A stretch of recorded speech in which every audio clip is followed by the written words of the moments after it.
Hello, good morning, everyone. Hello, good morning, we're excited. So this is Amun Levy, and he is our guest speaker for today.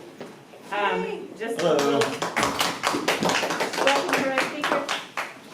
So on Thursday, we'll be back to spirograph stuff, so if you could bring your laptop again on Thursday, that would be helpful. Today, we are just going to be treated to some math and art. Woo! Take it away. Woo! Yeah. Let's get ready to the bath. Thanks for having me. Okay. Yeah, my name's Amun.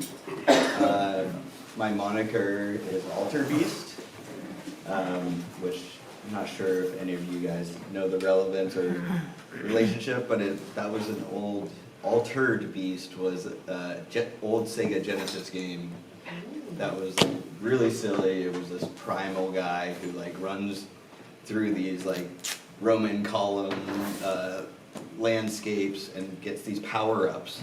And every time he gets a power-up, he like slowly evolves into these, every level's a different animal.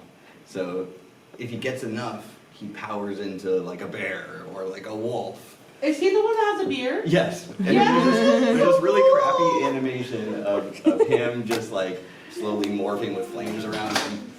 So I don't know, I like to think of myself as like when I'm doing my visual thing, that I somehow alter into a different state of being, some other kind of animal, or I don't know. I just take on a different persona, I guess, and use different skills. So, yeah, I would describe myself as a Renaissance man, polymath / modern wizard. You know, wizardry has existed for a while, and a lot of people think of like fantasy posters of like this guy with a top hat. But I think the modern version of alchemy is, you know, changing people's perspective of reality and enabling them to experience things that they've never seen before, and kind of opening their minds to new art, to new expression, to new experiences, and that's ultimately my goal with my art. And there's math in there too. Yeah. Yes. Isn't math kind of a type of wizardry? Yeah, I feel like it is. Yeah, I mean, there's a lot that I'm going to go into that is math-based, and you know, old alchemical formulas. You know, the Philosopher's Stone, for example, was like this old formula that they were going to try to turn anything into gold, and it was like based on these set of symbols and different formulas of like you mix this thing with, which is a little bit more science, but still like based on like geometry and intersection of those.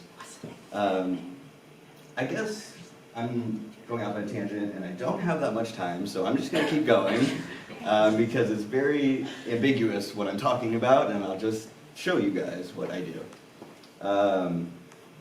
Yeah, so I think my approach to creating art and using math in art is just, you know, breaking out of not just the box, but the icosahedron. You know, just think of things in a different way and you know, get inspiration from other work, but really try to reinvent, you know, the ordinary. Never underestimate the importance of getting weird. Normal is pretty boring. It's always great to experiment, to try new things, to, you know, not just think of things in a vanilla way. And I think for me, the only way I found to break out of that is to really like try different things that I would never do, you know, using a camera, try different angles, different modes, like shoot behind your head or like from the hip, you know, and I don't know, just experiment. If you don't take chances, you might not make discoveries. You know, and evolving in like this design realm that I've been in, a lot of people just copy and paste. And I think, you know, the style makes that a necessity for, you know, the world of marketing and commercialism, but then you just see clones of the same thing that you've seen somewhere else. So if you're just doing that, then you're not going to make any discoveries. You're just going to kind of replicate, and making something out of nothing. I'm a firm believer in the DIY approach, especially the things I'm talking about today. I started out with, I didn't have a projector, I didn't have a laptop. All I had was like a desktop computer and YouTube. And so I would download YouTube videos and then throw them into like a cheap video editing software, add some corny effects, layer them, remix them, and you don't need like a full studio. You don't need all the most expensive equipment. I think some of the best discoveries are made on a shoestring budget, and I've always done it that way.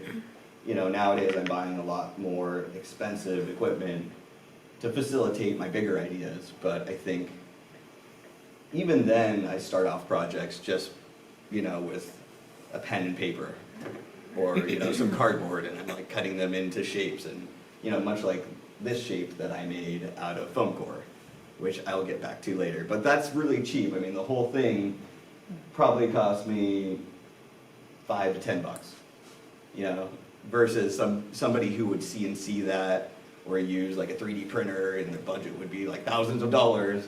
There's ways around these things. So if you have an idea, don't think of like the budget or like, you know, what your assets as like a hindrance. You can do anything out of nothing. So this is kind of my methodology to creating, and that changes too. But you know, first I experiment, and this series was probably about 5 years ago. I was taking pictures on my iPhone, and I started off, you know, with this picture of part of the building at Griffith Park, and then I found this app that you could take the photo and section off into grids and mirror and flip them and mirror them, and I just wanted to see like what other kind of forms I can make out of this. So it's a lot of like kind of geometric explorations. So this is, you know, flipping this way, and then I was like, well, maybe the roof would be interesting with no, you know, physical like supports. It's just floating in the sky. Then I remixed this part. I really like this, but then I wanted it to be more complex, so I copied it and pasted it in on itself. Same with these, and it got more complex. And then it gets to a certain part where, you know, this is me refining, and then it gets to a place where I'm assessing here, and I'm like, is that as good as this one? Maybe not. Maybe I went too far.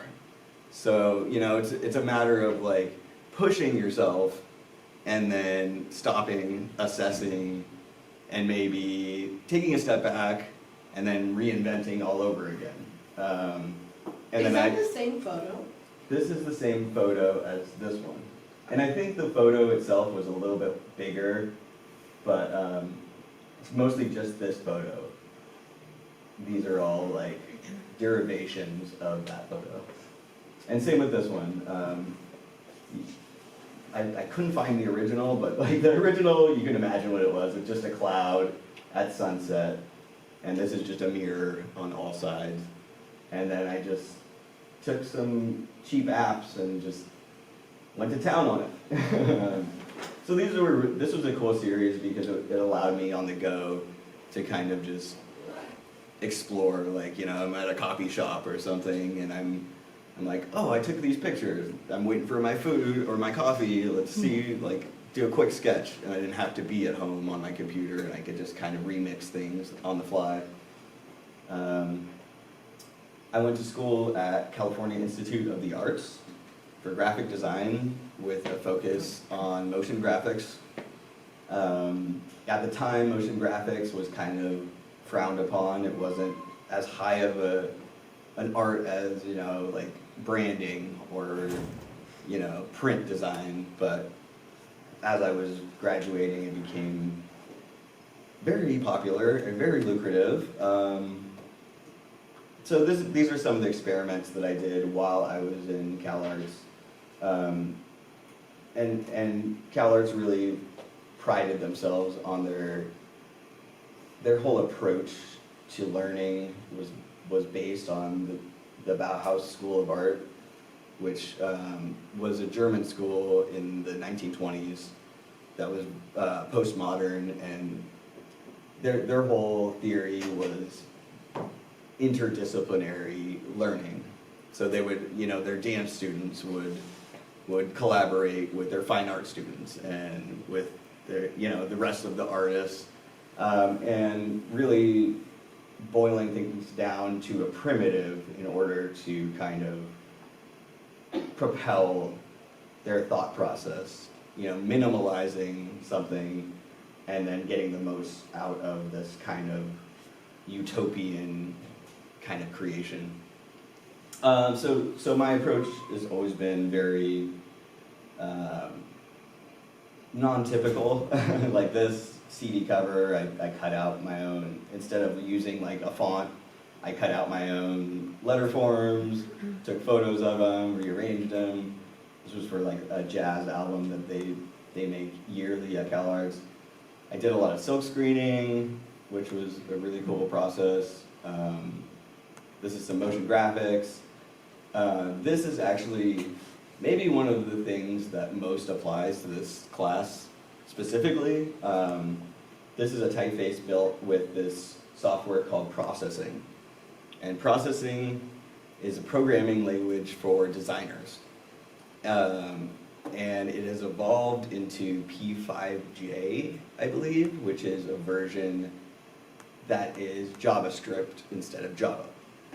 But the cool part about it is it's catered to normal people like us that are not programmers, that don't really have, you know, that kind of mindset, but they have ideas about how, you know, shapes can be formed, shapes and colors and form can be formed from math and programming. So, you know, all of this are programmatic. All the letter forms are excuse me, programmatic. So, like the G is a hat with like 3/4 of a circle, and then this cross is just a straight line, but you're plotting the coordinates, so you figure out where this ends and the end of the G swoop comes in. So I did that for the entire alphabet, which was a challenge. And then the power about using the program like this is I added these other assets, other features that a typeface wouldn't have, right? You have like bold, italic, strike through, all these, you know, different weights.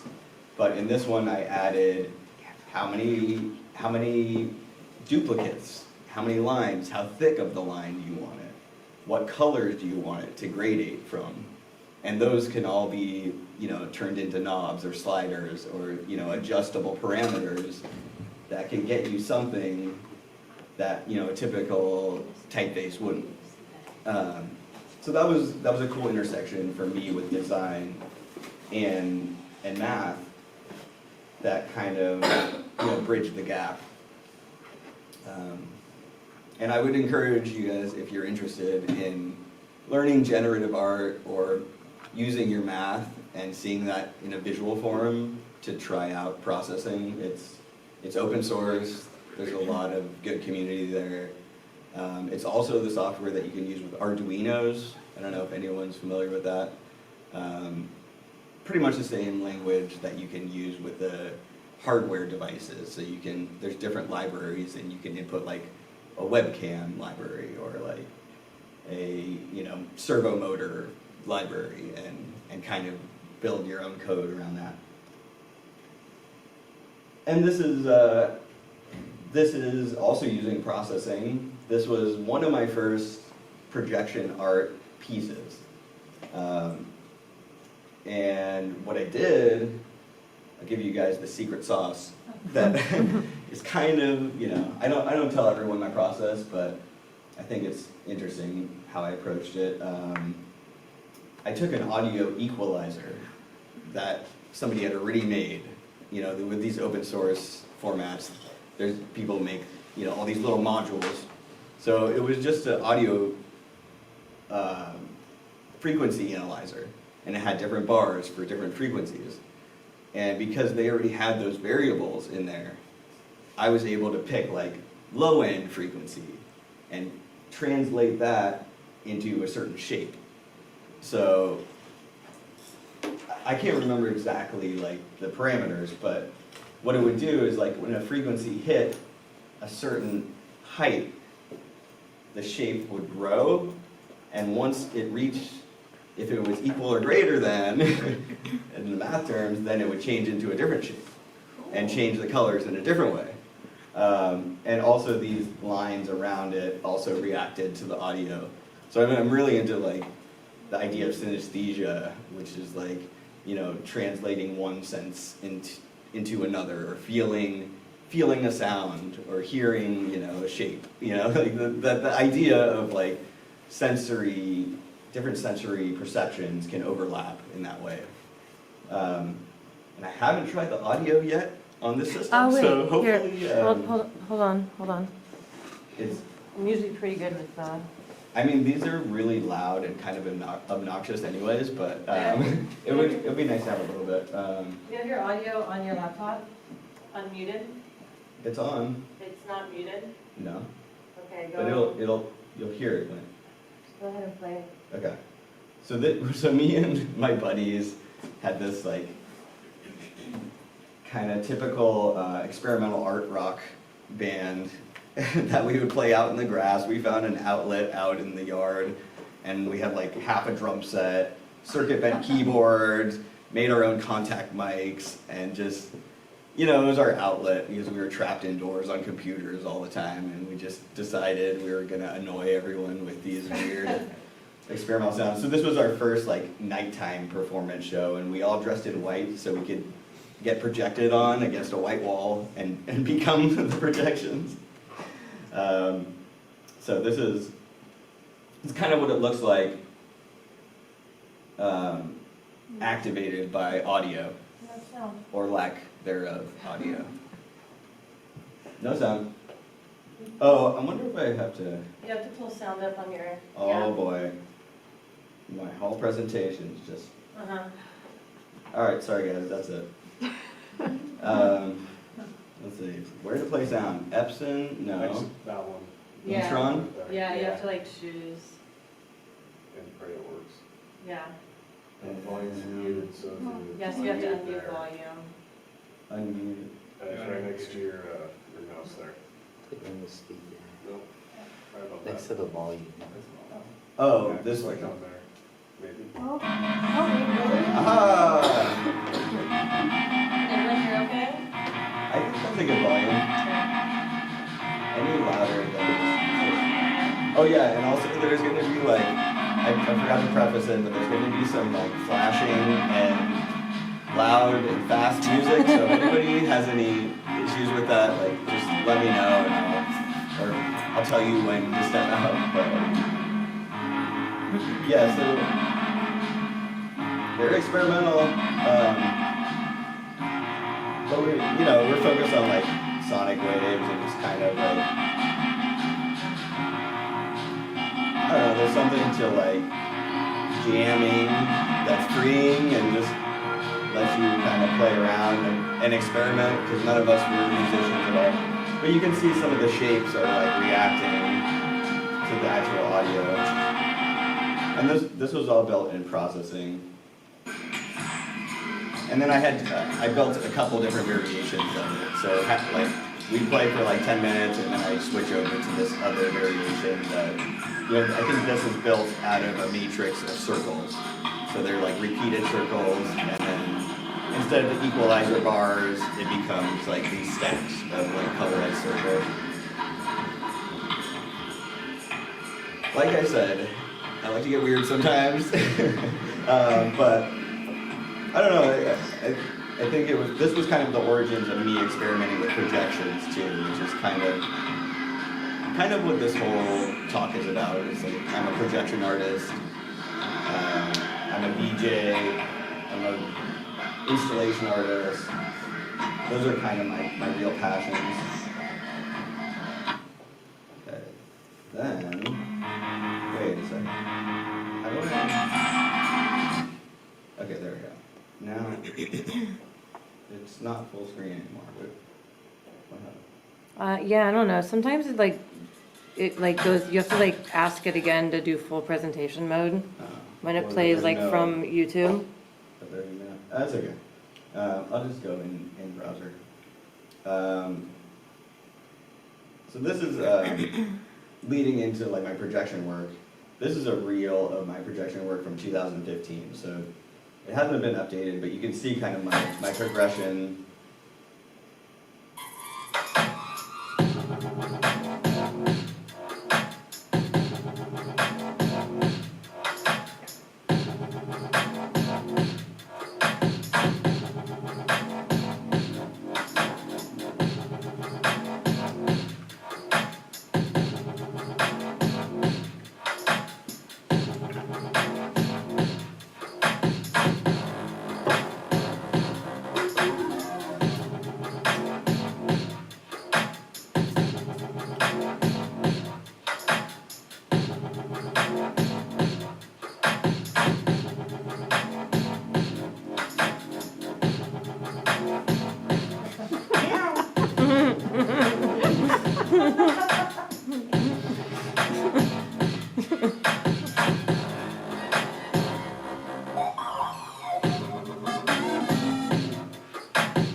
Huh? That was filming. Really?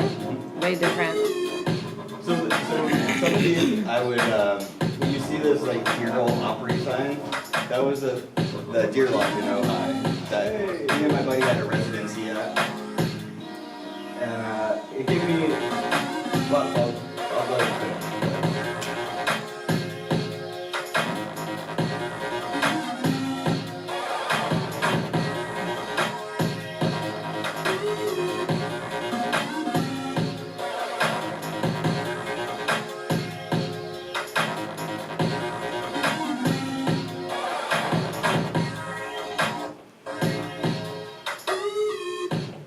So that's just like a little sampling of what I did. I guess. No, I think it was a little bit later, maybe until like 2017, 18.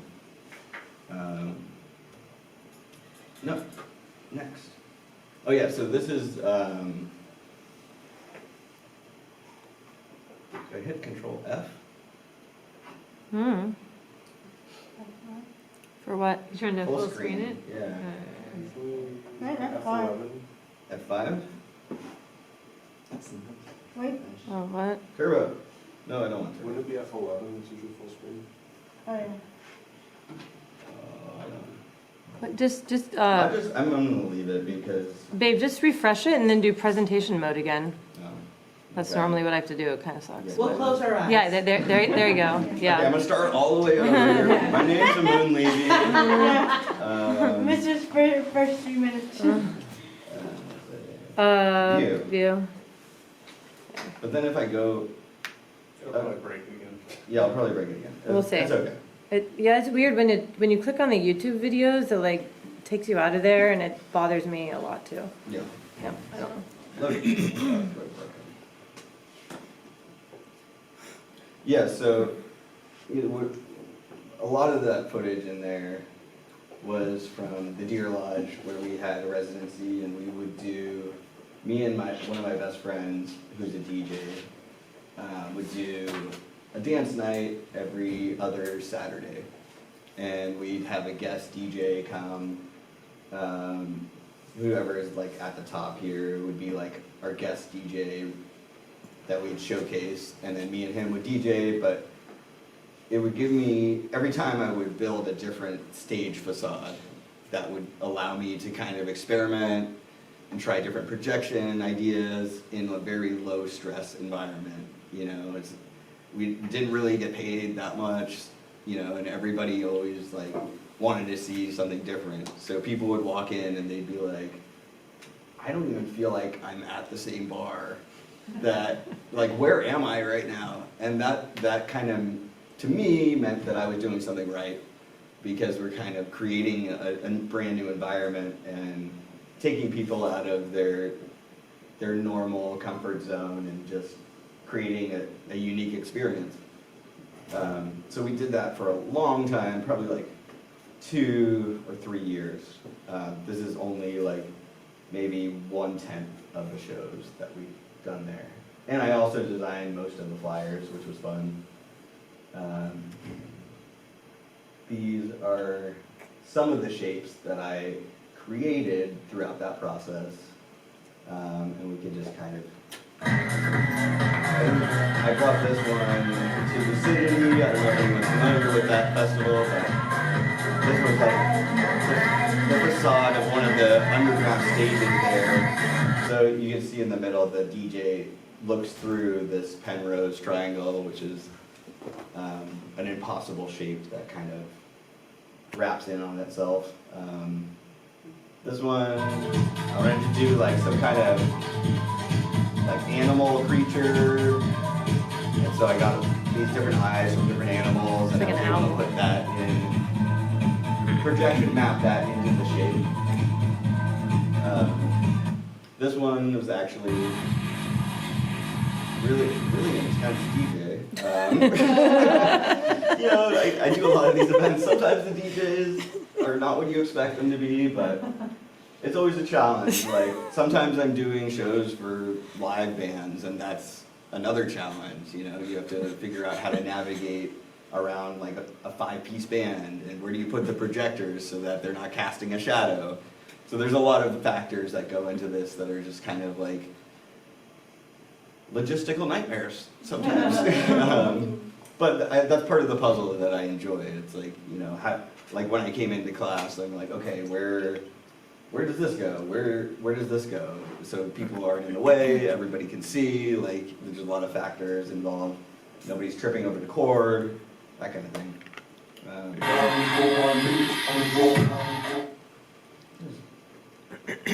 So these were some like optical illusion shapes where you can just kind of see this one. You don't know if like the cube is coming at you or recessed. I've been very inspired by op art in general for creating my content, and also just for how do I get to the next one now? There. That was intense. I had to play them all. Yeah, that was That's the remix. it was better than that one guy by himself. Yeah. This is gallery show I did at the Basic Premise in Ojai. I had the opportunity to do my own show for a weekend, and this is using processing as well, but using a camera input. So this is a version of slit scan photography, which is a type of photography that was developed, I want to say like even in the 50s. They were trying to film horse races, and what they would do is they would move the camera with the horse on the track, but they would always get like, something would always be blurred. The horse would be blurred, like the background is blurred. So they developed this certain kind of photography that takes slices at a time, like it's a slit in the aperture, so that it would take one slice at a time of the horse. So the horse would be totally focused and the whole background would be blurred. And it created this really cool effect of like the background being totally stretched out and singling out the horse. And they also use this technique to create the space travel scene in Space Odyssey 2001, where they're flying through. They use that with live cameras to kind of create this distortion. So essentially that's what I'm doing here, is it's like over time, you're capturing slices. So the captures here would probably be, I want to say like 30 seconds to a minute. And people got really creative with it. You know, if you move around, then you're getting a delay in your movement. You know, like this, this guy moved his head halfway through and then moved back. She probably had her head up here and then slowly moved down as it was coming down. So it was really fun. Like it was one of my favorite projects because it involved user interaction and having people, you know, just really have fun with it and create their own approach. Like I tried it and I never would have thought to do like this or this. And people really like came up with their own art pieces out of, you know, a tool that I made, which is pretty cool. Let's see. This is Burning Man 2019. How many of you guys have been to Burning Man? Well, my dad took me for my first time around 2000, maybe 98. But it's a wild experience. You camp out for a week in the desert, tons of art, tons of music, really incredible installation art, like top-notch. People are building these massive art sculptures in the middle of a dry desert, which is very challenging. So me and one of my best friends built this thing called the Hologon, which was take on Pepper's Ghost, this old theater trick where you project from one side off stage, and then there's like a piece of plexiglass or some reflective clear material. It's kind of like at Disneyland where the haunted house, you see these like holograms of floating something that like you don't know where they came from, but they're floating in midair. So that was the idea, is to create a pyramid, freestanding pyramid in the desert that had these holograms embedded in it. And this is us building it in a dust storm. Yeah, sometimes that happens, and it just so happened that was the day. I think we even waited a day for the dust storm to subside, and finally we're like, you know what? It's not getting any less dusty. So It's like the only reason I do not want to go to Burning Man. People are like, why don't you go? You'd love it. I was like, are you kidding me? I can't stand the dry heat. It just and you can see how windy it is. And, we probably should have brought a team of like 5 to 10 people, but me and my buddy, being who we are, we're like, no, we got this. Neither of us being like very muscular or just very persistent. This is a cool time lapse of just halfway through. We're putting on the side panels.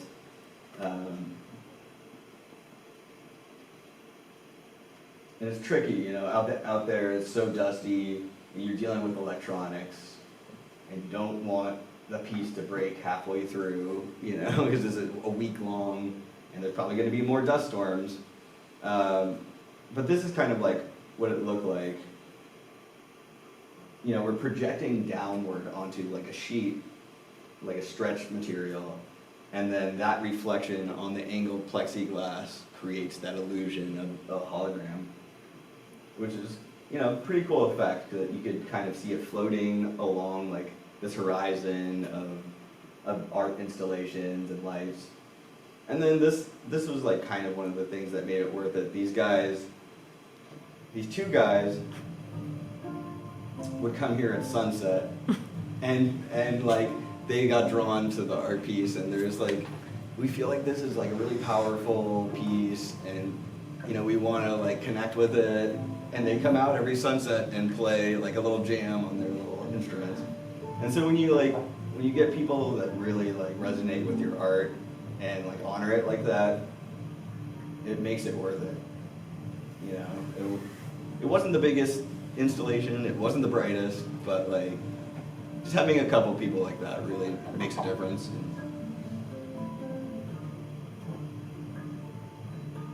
And you can see in the distance, there's all sorts of other art installations there. Massive installations. Like this one behind here is this giant polar bear that's probably 3 stories tall. It's really fun if you can Get it out there. if you can get out there and cope with the elements. Just build me like a You have greenhouse. to buy a ticket or you just go? Yeah, you have to buy a ticket. It's pretty expensive. And there's a high demand, so there's like a lottery system. And you have to sign up, and if you get lucky, then you get one.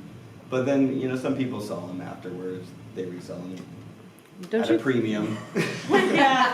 Don't you like get in for free if you have like an art installation? If you Yeah, get like you do. If you get like approved but or that's whatever. the whole process. You have to like submit a proposal. You have to, you know, go through all these hoops.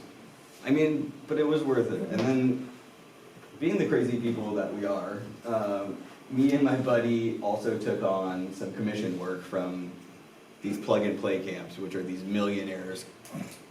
All these like rich people are like, oh, we got to go to Burning Man, but then they buy their way in so that they hire weathered professionals like me and a bunch of other people to set up their camp, to build out the bar, to build out the dance club, to hire artists. So in that sense, we got commissioned to make these custom art pieces for their camp. And that kind of funded our art piece. But yeah, it was just completely insane trying to do both of these things at the same time with 2 people. So this was a fun one because it's like the whole thing is projection mapped on all sides, and it's like freestanding, this kind of like levitating geometric shape. And this was done with 2 projectors, one from one side and one from the other, and then kind of just mapped out to every surface. And that's the kind of premise of projection mapping, is that you're taking a square or rectangle that the projector defaults to and breaking it into other pieces that can fit onto whatever surface, you know, whether it be like a building or like anything, or a basketball court. So they stretched out this white tarp and had these basketball nets and wanted us to projection map the actual lines of the court. And then we had other graphics that filled up the late night basketball court.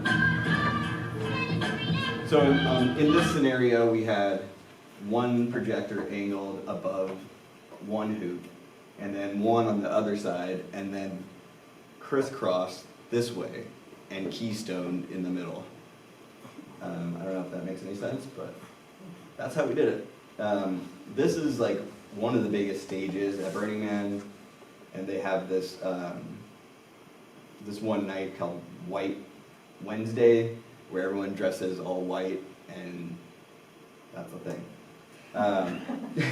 But I got to do a guest set on this stage, which was like probably the biggest audience I performed to.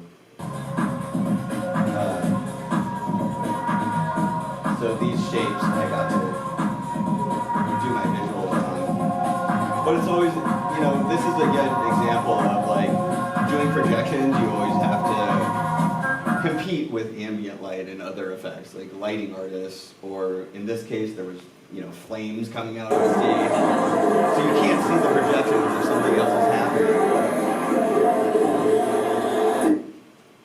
See, like that, you didn't see projections there. Okay. So we're partying?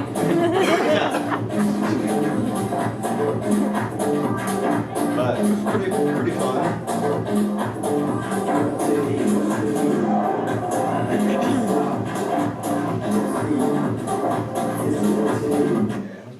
Half-hour warning. Half an hour.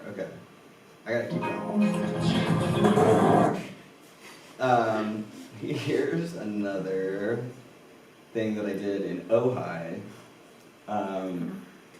We started doing these experience dinners where you come in and you're kind of transported into this other world of dining. A lot of custom lighting. We had our own DJ doing like ambient, like dinner music, but like fun music, not just like elevator music. And then every course had its own theme. So like the salads, like there would be these vines and grass that would be growing on the tabletop. This is really small, but dare I full screen? You just have to go back and forth if you do. I'm gonna do it. So there was like 3 different tables, and everybody's plate had a custom mapping too. So their plate would be white because you don't want to see like all these different colors. You want to see what you're eating. So we had to actually like have specific places for everybody's plate to make sure that they would all line up. And then I think I'm gonna claim that I'm the first to do like a UFO hamburger installation. That's kind of what it looks like from overhead.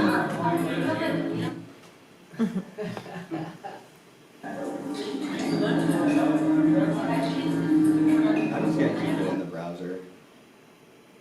Isn't there a way to like actually full screen just? I just literally like just have to like refresh it and then yeah, make it like it's so annoying. It is. It's really annoying. Yeah, I don't like it. I'm just gonna keep it in the browser because I'll probably full screen more of these. The infinite crystal. I'm gonna kind of start moving a little bit faster just so I can get to the demo too. This was a creation of my father's in the 1980s. So you can kind of see where the apple fell there. But he created this rhombo-dodecahedron structure that was covered in mirrors. The inside is all mirrors, and there's fiber optics on the inside in the spiral. And you get in, and you see yourself projected into. It's like a infinity chamber. So from all angles, you can see. Even looking down, you're looking into this vortex of yourself. So recently we did an update on it where we had a rear projection screen instead of fiber optics. And I was challenged with the task of creating a bunch of different sequences for different experiences. So this is what it looks like if you're like If you're sitting in inside there. it. And you can lay in it too. I like to lay in it because you get a whole. Jet was helping with interviewing after the people would go through this experience, she would interview them in hopes that they would gain some kind of therapeutic value. Because I'm a psych major. I'm like sound and light healing. Yeah. Yeah. I'm like, what was your intention before you went in? How do you feel now? Well, and that in my dad's. He wanted it to be a healing modality. He wanted yeah. to be like a healing space and a place for people to like meditate and kind of, de-stress. But you can fit I think the most people that went in there was 5 people one time, and you were kind of sketched out. I was like, here's a waiver to sign, Some people wanted to spend the night in there. We're like, no, they were like, it's can we weird. just stay in here? I'm like, no, it's not comfortable. Where's this at currently? Where's It's it being it's in Upper Ojai on private property. So he does appointments only right now. We're trying to get it so that we can have the public see it more. But Come on, Dad. No, your dad. I'm like, come on, Zubin. What if we could start? And he's like, no, it needs to be for everyone, and they don't need to pay anything they want. And I'm just like, okay, Zubin, but we gotta I- Donation we gotta be sustainable. So then, oh wait, I was gonna move this slide down. Okay, actually, I'll talk about it. Sorry. This was this year at Lucidity, the festival in Santa Barbara, and I've been doing that for about 8 to 10 years. That's kind of where I started doing projections, and this is one of the stages there. So I'm involved at an early point in the process where they're doing the sketches of what the stage is going to look like, figuring out the surfaces. This whole background structure is already there. They just end up like building the design elements that go on top of it. So from that rendering, then they gave me this other rendering. Then I traced out all the lines and made it just simple line art so I could get a better feeling of like which surfaces, how many angles, all that kind of fun stuff. And then I came up with a pixel map, which with projection mapping is important because you want to make sure all your source material, it matches up. Once you map, you don't want to have to keep adjusting things. So this was a guide for me and some of my team to build content specific to these shapes that would get fit onto the stage. From that point on, I took some of these renderings and did some pre-visualizations with AI art. How many of you guys are familiar with AI art? A little bit? It's getting more popular. I've been doing it for about 2 years now. But the cool part is that you can analyze the actual structure, and it kind of tries to maintain your source image, which would be the stage, and then I could kind of come up with some different looks that I think would be fun. So this was like a temple coming out of a lake, and this was a futuristic city hovering above the clouds.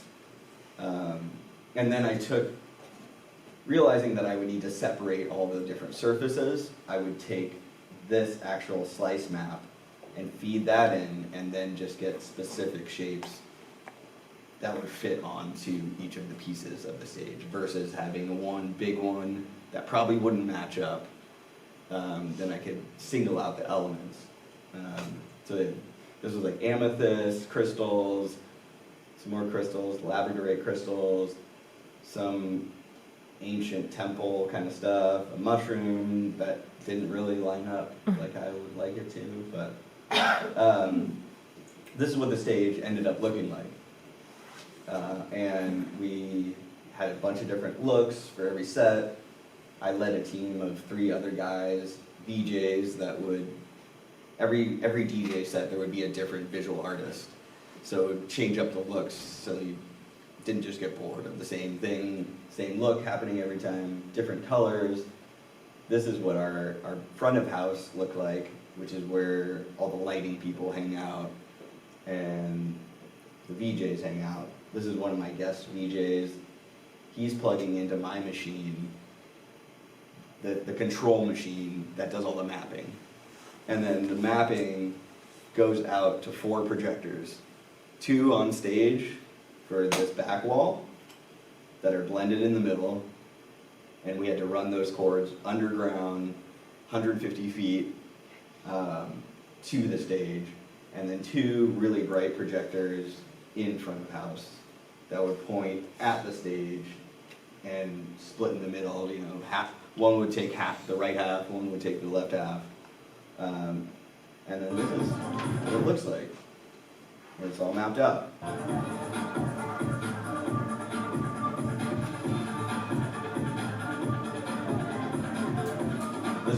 This was just a black and white set, which we're just trying to make every set very unique. I mean, you can see all of these lines are perfectly matched up to the edges of these actual shapes.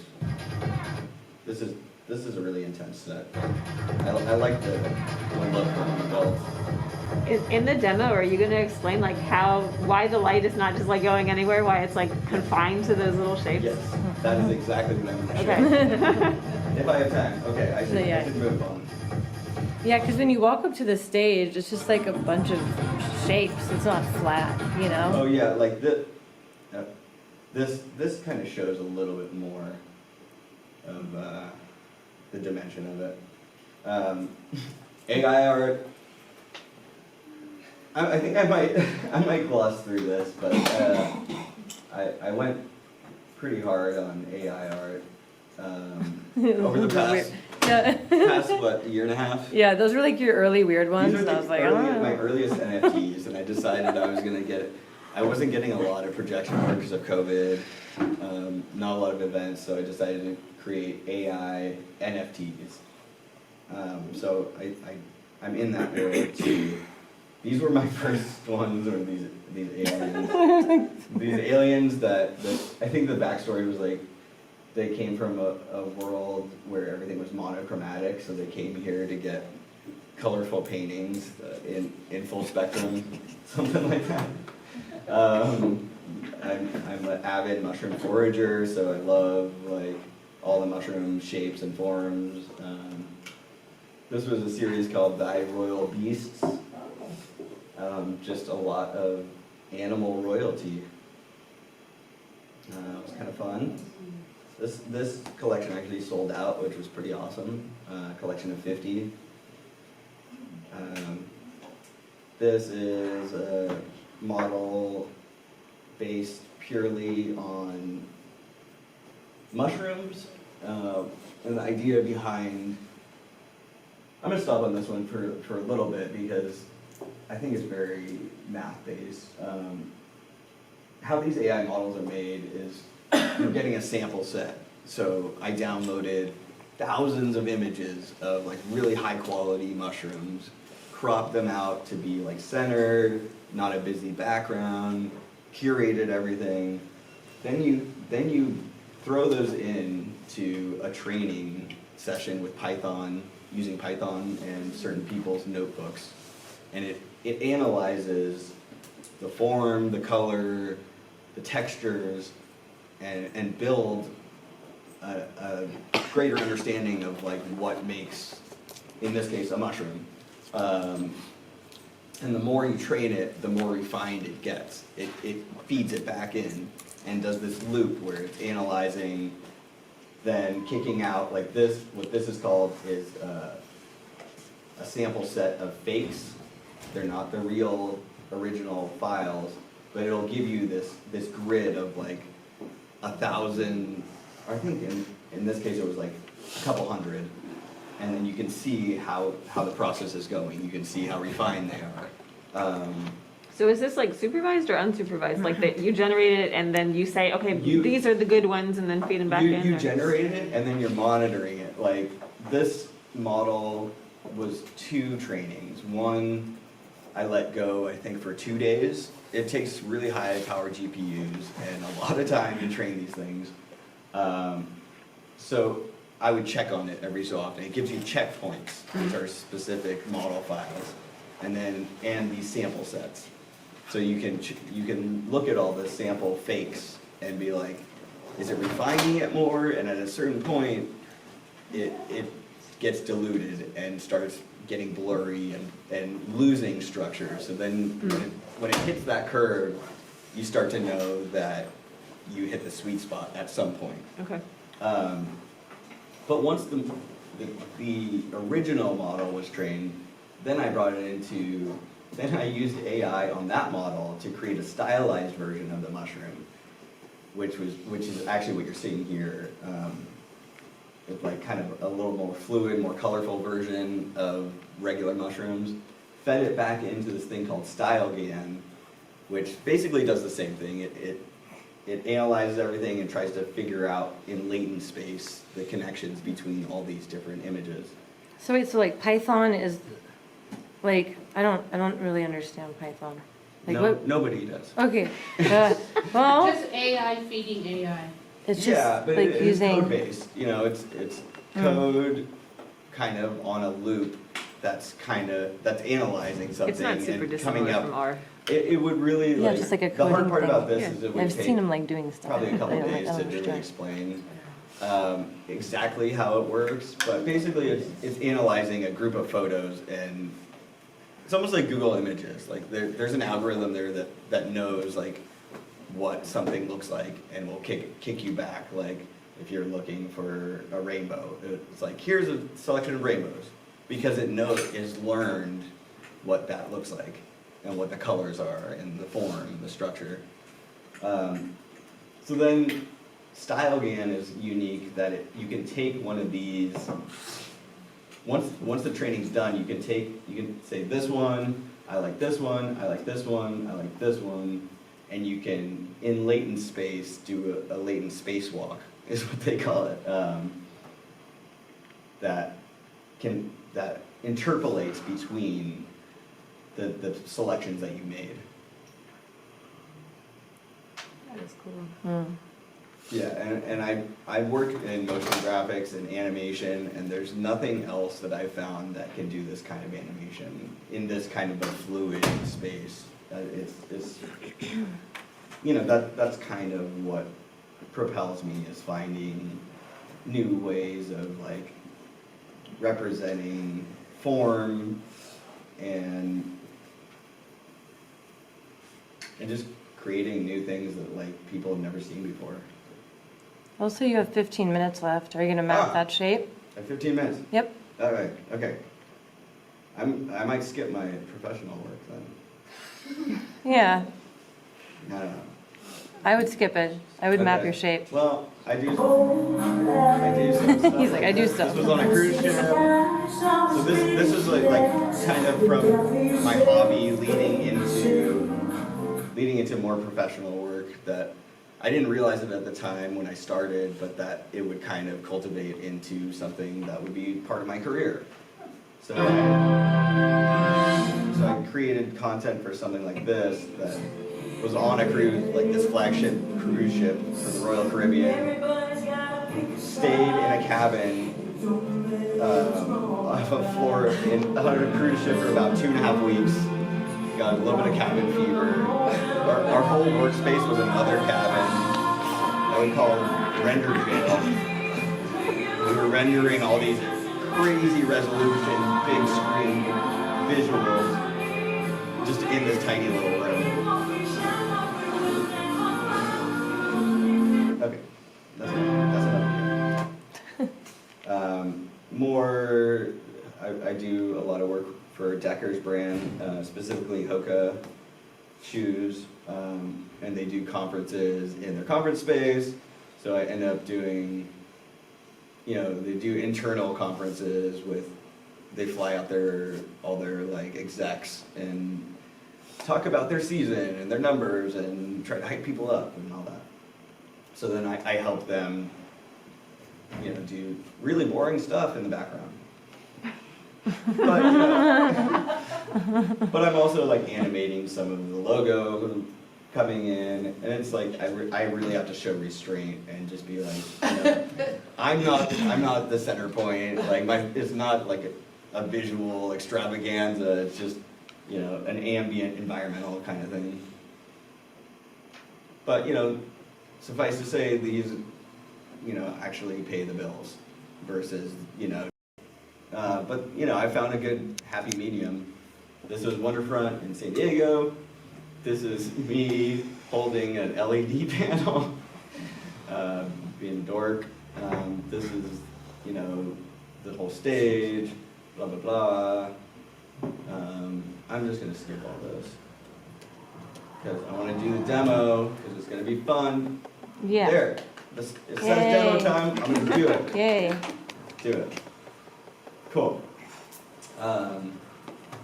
So now I'm going to go into projection mapping, and it's really fun.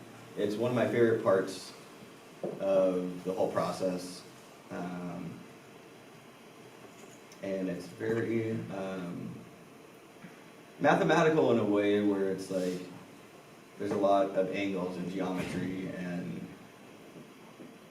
and you're counterbalancing, like keystoning, like the angle is probably not perfect to the shape, so you're kind of, you're faking that there's multiple projections happening on one surface, just with one projector. Oops. And I'm just gonna start, what I like to do. So with this shape, there's 3 different main angles. So I'm gonna build 3 separate solid colors. This is gonna be fun. Okay. Color 2 would be this straight green.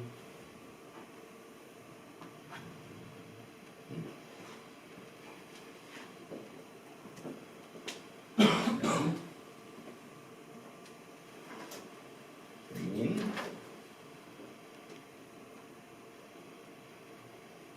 And say blue. Yeah, not McDonald's colors. Is that what's, yeah. Like yellow and red. No. Okay. We're going RGB. Okay, so now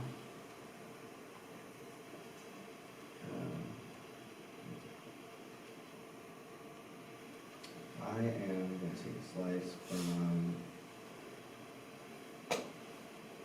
So this is the advanced mapping. This is a program called Resolume, and it allows you to take a lot of different videos. These are all like video feeds, and I can control them with this MIDI controller. That's pretty cool. I have sliders. So this is like when I'm actual VJing, I'm using this a lot. But the cool thing is that I can solo out certain layers, and then I'm saying, I want to pull from layer 3 and output. Oh wait.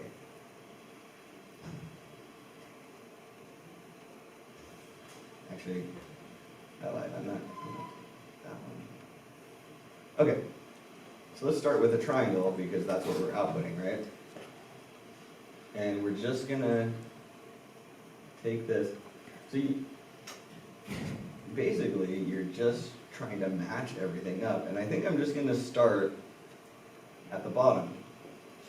I don't want snapping, that's annoying. And it's just a matter, really, of just nudging and pixel pushing things around. But what's really powerful is that you can really single out exactly the shape that you want.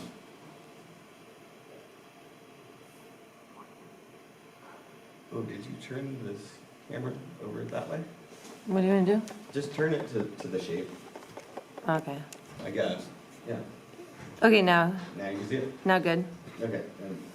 Okay, so once I have that first one, then I can take this, and then, some of it's like a creative decision. So it's like, do I want this color to be on certain sides? And I think I'm gonna pick that it's only on the bottom right sides. Because these ones are flipped. So I duplicated that, and then I bring it over here. And because the angle is different, I'm gonna have to nudge this around.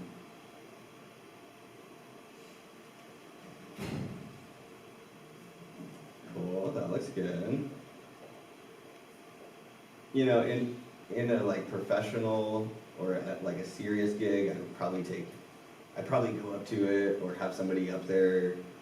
In the case of Lucidity, I had my buddy all the way up at the stage, and I was yelling at him like, "How's that look?" And he's like, "1 pixel left, 1 pixel up." Like that, literally from like midnight till like 5:30 a.m. in like 30-degree weather. And it was like 1 pixel for probably like 100 different faces, because every shape had a million faces. Okay, so that already looks pretty cool, right?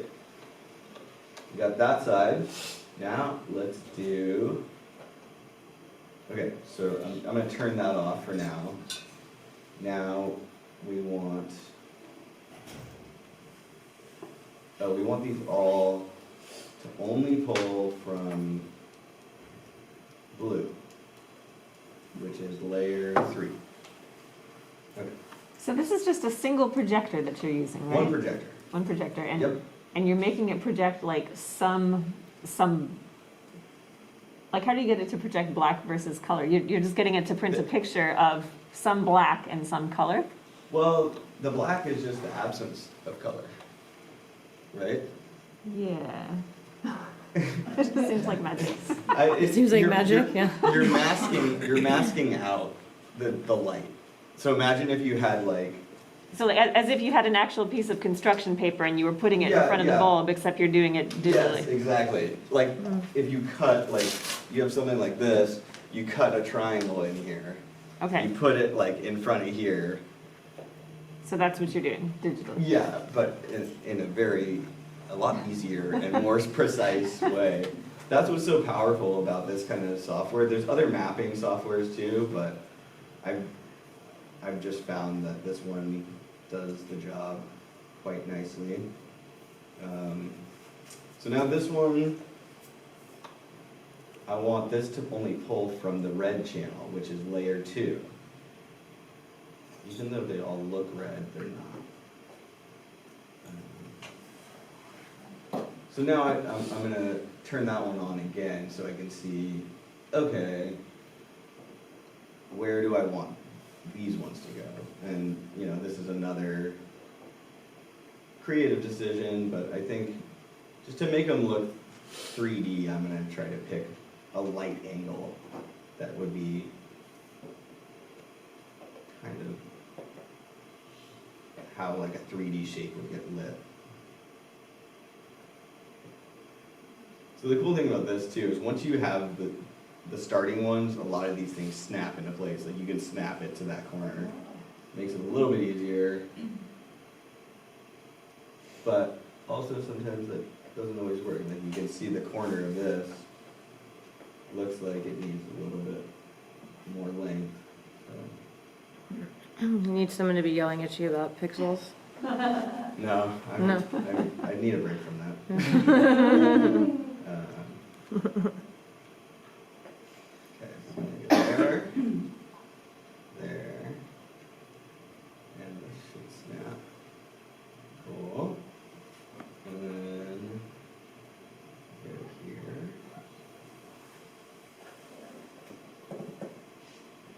Shoot, I don't think I'll have a Q&A. I guess we could do, like, while I'm doing this, we could do some Q&As if you guys have any questions. Yeah. Yeah, just Throw yell it them at out. me Questions? Yeah. about anything. Questions, that I've comments? talked about or-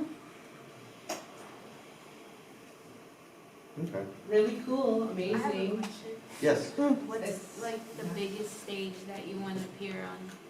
that I want to. Or like a festival that you would want to attend?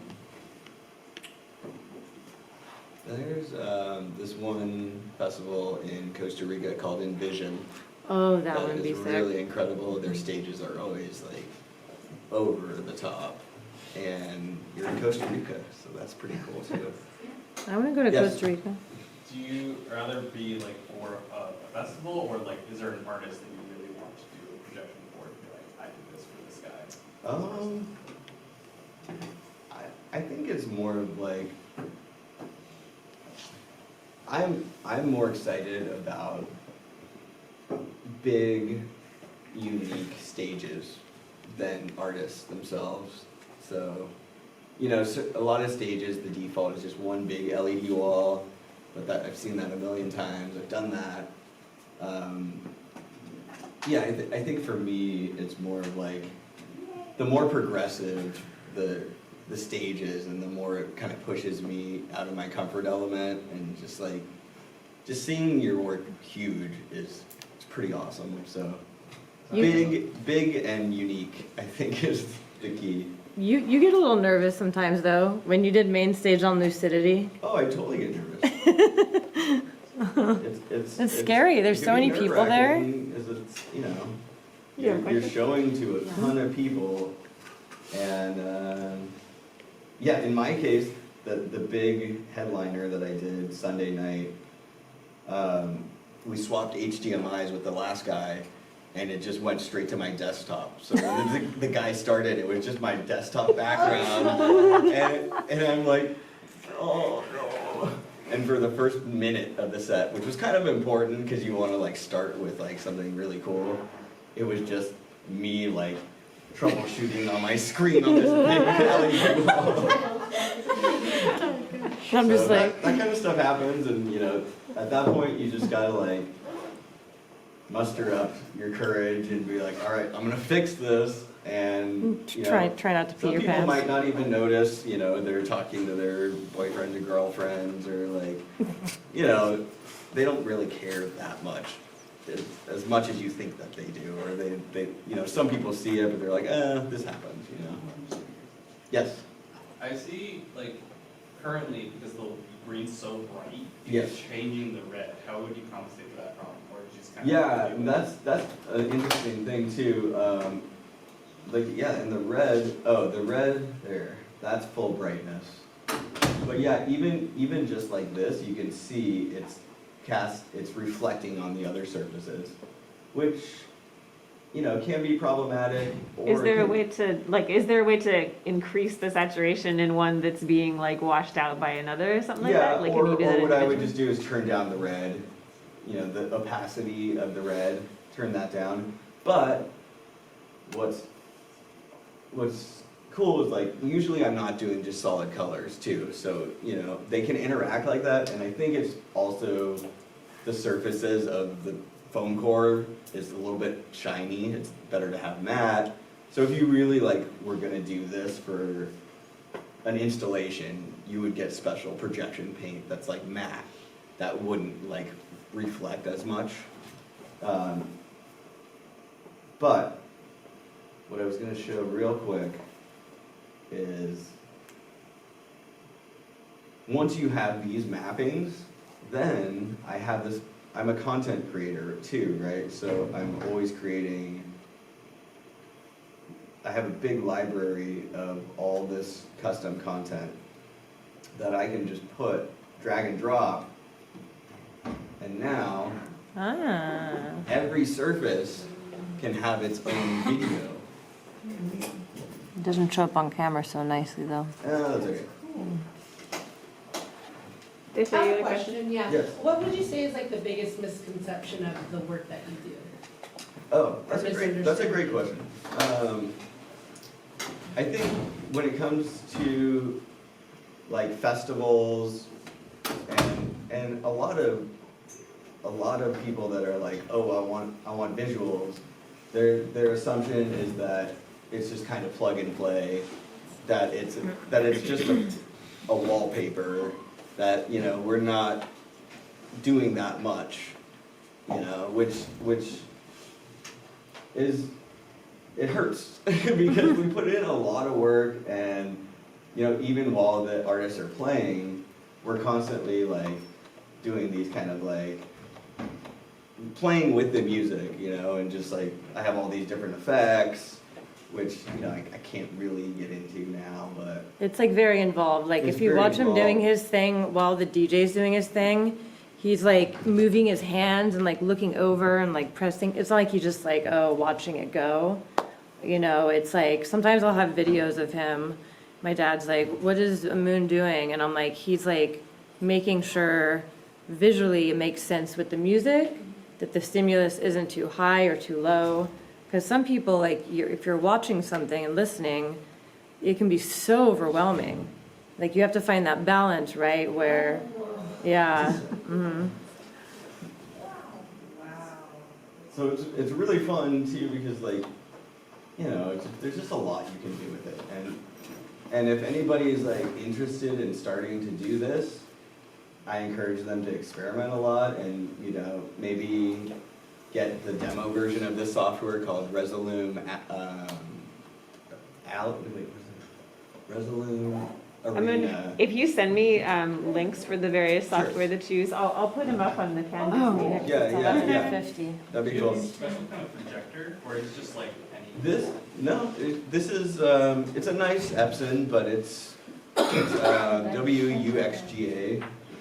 And yeah, you don't need anything really that special. I would say just try to find one that's 1080p, nice resolution, and a decent amount of lumens, maybe 3,000.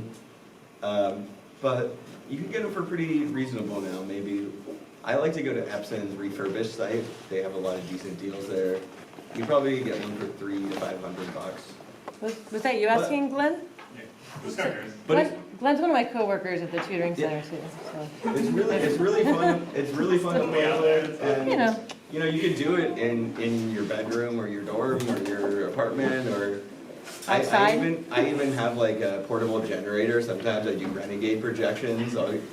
I'll go down to town and like project on random buildings. It's just fun. Like there's so much you can do with it. Well, I know, sorry to interrupt, but I know some people have to go off to the Yes, next I'm- class, so let's thank our speaker very much. Thank you so much. Yeah, thank you, and thank you guys all for coming, and we'll here's all see my you on contact Thursday. stuff. If you guys are interested.